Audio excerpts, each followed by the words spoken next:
The Socio-Economic Rights and Accountability Project wey be Sarap don drop another ogbonge demand, and dis na for the betterment of country pipo.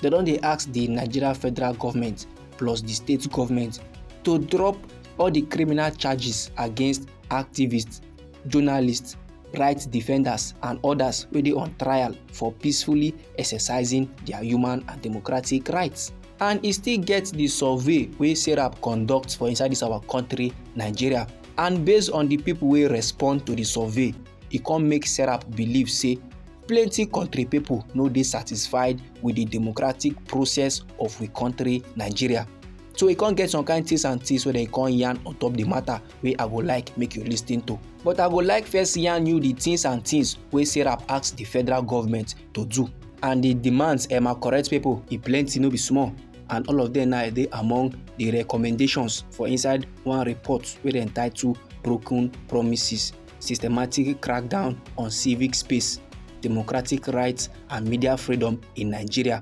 and dey released by Sarap on the 3rd day of July for inside this year 2024 for inside Abuja.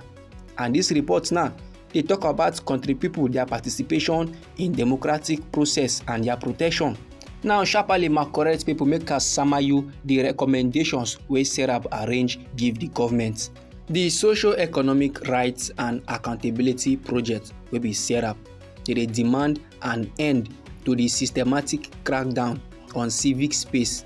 freedom of expression, freedom of peaceful assembly, freedom of association, media freedom and the right to political participation and other democratic rights, and the erosion of the rule of law for inside we country Nigeria. The civil society organization constantly ask the government to end the use of the Unlawful Cybercrime Act to target, arrest and subject critics, journalists, activists and human rights defenders to unfair trials just for peacefully expressing their human and democratic rights. And they still yarn give the Nigerian government to sharply reform the Electoral Act ahead of the next general elections, so that e go dey entirely consistent with constitutional and international human rights standards in particular. And that's na to ensure the effective realization of country pipo their right to political participation and other democratic acts. No be small matter my correct pipo. Sarap now still on the report, they say they ask the Nigerian government to ensure the genuine independence from political influence of the Independent National Electoral Commission wey be INEC, the National Broadcasting Commission wey be NBC, and other regulatory bodies with mandates over the civic space, political participation, human and democratic rights, as well as media freedom. And they still yarn give the Nigerian government make dem make sure say dem respect, dem promote, dem protect and make dem fulfill the right to vote by making sure say elections they are being conducted on a free and fair pattern, no partiality. So e go dey in accordance with the established laws, constitutional provisions and international standards. The civil society organizations constantly urge the government to allow national and international electoral observers plus human rights monitors and journalists dem wey come to observe or monitor or even report about elections, so that they go fit pass and give country pipo wey dey for inside we country Nigeria. The Socio-Economic Rights and Accountability Project wey be Sarap constantly yarn say make the federal government take all necessary steps to make sure say the Nigerian police and other security agencies they act in a neutral fashion, make they no support anybody, especially when it comes to electoral campaigns, elections and all political party activities, make they act according to the rule of the law. And Sarap constantly yarn they give the government to make them ensure strict, thorough, impartial, independent, effective and transparent investigations of human rights violations for inside this our country Nigeria, and make them make sure say those people dem find guilty wey dem dey responsible for crime, they are brought to justice in fair trials, and the victims make dem give them access to justice and remedies. Then Sarap constantly yarn give the Nigerian government to make dem try as much as possible to dey obey and implement the orders of the court wey dey promote the right of citizens to participate for inside governance. including the judgment of a federal high court as they order the government of the former Presido Muhammadu Buhari to account for the spending of $460 million Chinese loan to fund the failed Abuja closed circuit television CCTV project. And dem come still draw ear give the Nigerian government say make dem ensure access to public information and timely response from ministries, departments and other agencies for inside we country Nigeria. No be small thing, my correct people. No, say na based on this report now e come clear say many country people now no dey satisfied with the country's democratic process, as in they are not happy about how things dey go for inside we country Nigeria.